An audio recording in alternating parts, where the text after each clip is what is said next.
gonna pull up a super chat from our great friend Jay. Our man Jay is too powerful. I'm gonna put him up. Our friend Andrew up there.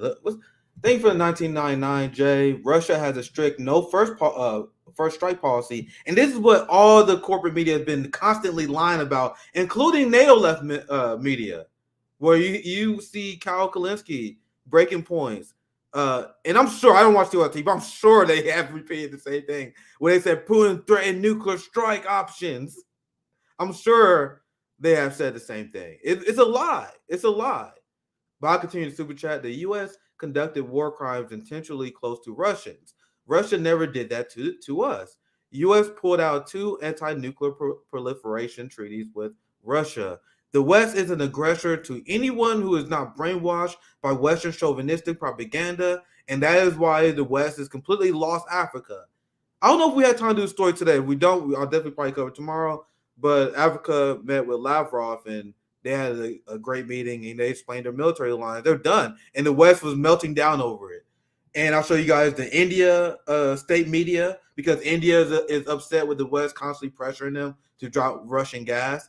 So India state media is telling the truth about this war. I did a statement maybe like 2 weeks ago where I'll show you guys them just completely the money. Like this whole thing where the West saying they're not aggressors is bullshit. Let's go back to the treaties they pulled out. Let's go back to Minsk. And then I'll show you guys Spanish TV. Well, Spanish TV was like, yo, what this story they are selling you about NATO and Ukraine is bullshit.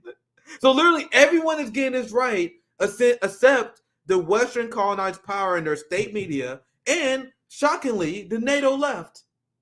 Again, it's unbelievably wrong. I want to read this other part, and I'll get you in here, Zoya, because this part is pretty shocking. And feel free to explain some more if you want, Andrew. I was just skimming this. U.S. Sergei Naryshkin said earlier in April last year that the United States and Poland are plotting to gain a sphere of influence in Ukraine, which insinuates that the war could end with the forced partition of Ukraine between the West and Russia. And he cited unpublished intelligence, he says, showed that the U.S., Poland, and NATO allies were plotting to restore Polish control over western parts of Ukraine. Wow. And this is why this is why Poland is pushing for tanks, right? I'm sure that's connected. This is a very this is a great article. This is a great article. But anyway, I'll pass to Zoya. I got a few more things I want to share with you guys. Zoya, anything else you want to add? I'm gonna go over a few of the tanks that they've seen. Anything else you want to add? If you can put up the screenshot I just DM'd you. This shows a number of tanks that they have available in Europe and in Russia. And that tweet actually Jesus Christ.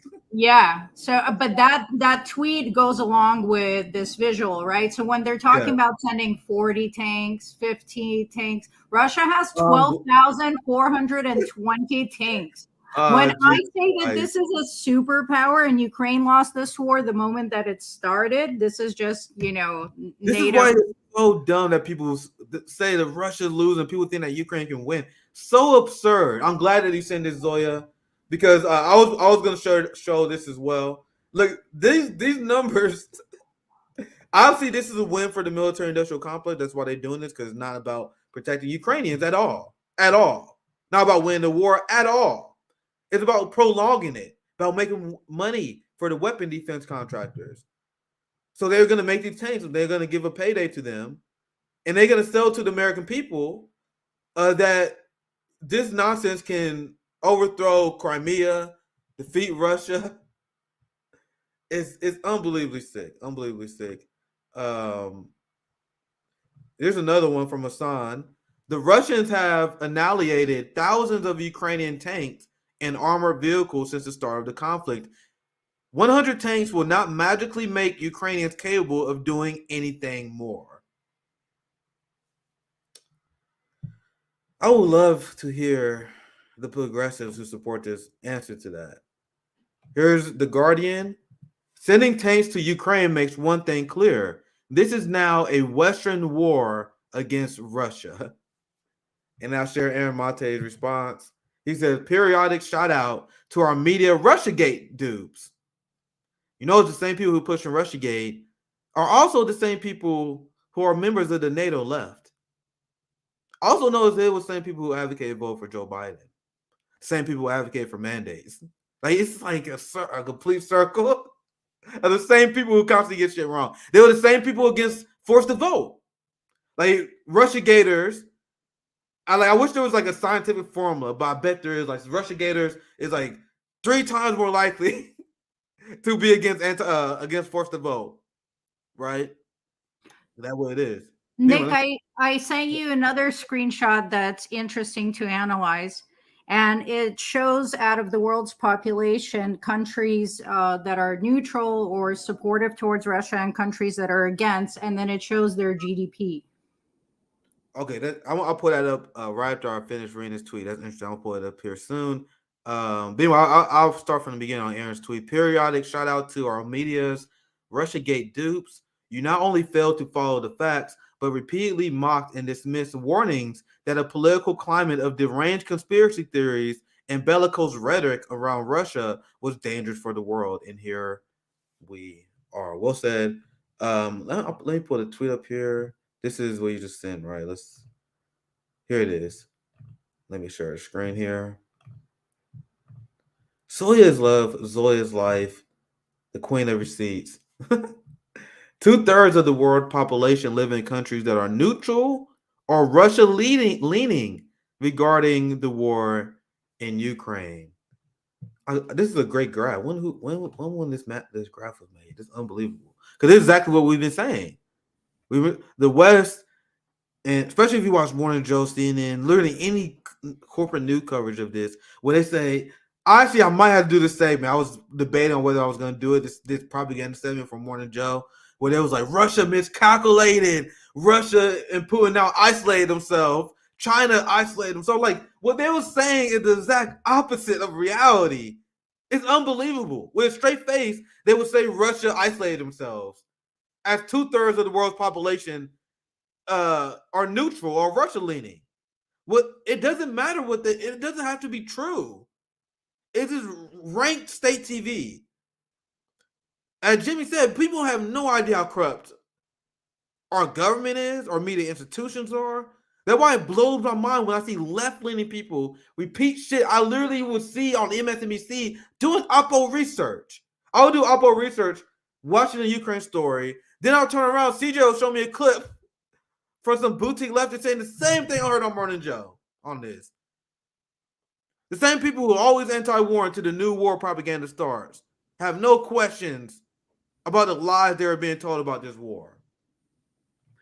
But what was really interesting there is that it shows that the West, which is condemning Russia on that graph, the parts that condemn Russia control 61% of the global GDP. So it's these colonizers that have extracted the world's wealth. That's the NATO alliance. And they control most of the world's wealth, and that's what they're actually fighting for.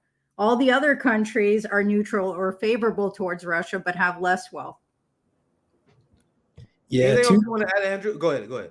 Yeah, just 2 things that I was reminded of. A while ago, you guys did a really good stream with Q, and he said something like, you know what, for all the people talking about Chinese debt trap and, modern Russian imperialism in Africa, the Russian and Chinese loans that are on offer, sure, they're probably profitable for both of those respective countries offering them, but they are providing, at the end of the day, actual infrastructure that really exists and isn't just a hole in the ground where all the money ended up back in the United States or wherever.